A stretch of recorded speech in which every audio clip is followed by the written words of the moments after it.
If you are wondering if we have edge lights or edge lighting available on a Realme 14T, then the answer is unfortunately no.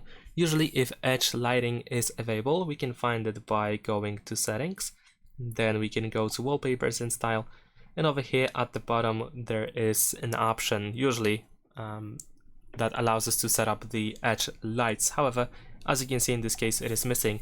Therefore, if you actually want to use edge lights, you need to download a third-party app that allows you to use them. So for example, if you go to the Play Store, we can search for Movies Edge. This is an example app that allows us to set up edge lights. So let's install it. I'm gonna show you how to set up these edge lights based on that app. However, feel free to try any other app if you don't like this one for some reason. First, tap over here on Draw Over Apps, and then when we see the next screen, we need to select Movies Edge. There we go, and we need to allow to display over other apps.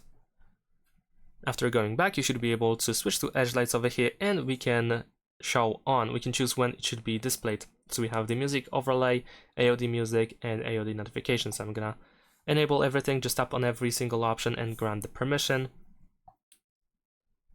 Let's wait for the next screen to appear. Find Movies Edge, and then we need to allow notification access. There we go. Alright, now we can also customize our edge lights. So we can tap over here where we have lines in order to choose a different style. Some of them are, of course, premium. We cannot use them if you are using the free version, but some of them are free. We can also change the colors over here. So let's say I'm gonna choose this orange one over here. Why not? Let's go back.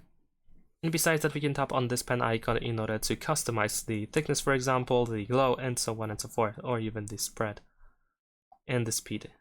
Some different options have different variants, different settings, but we can press save, and there we go, press apply, and that's all. In the meantime, you can also check AOD. However, of course, since we already have AOD on this phone, it is recommended to turn it off. And that's about it. Thanks for watching, leave a like and subscribe.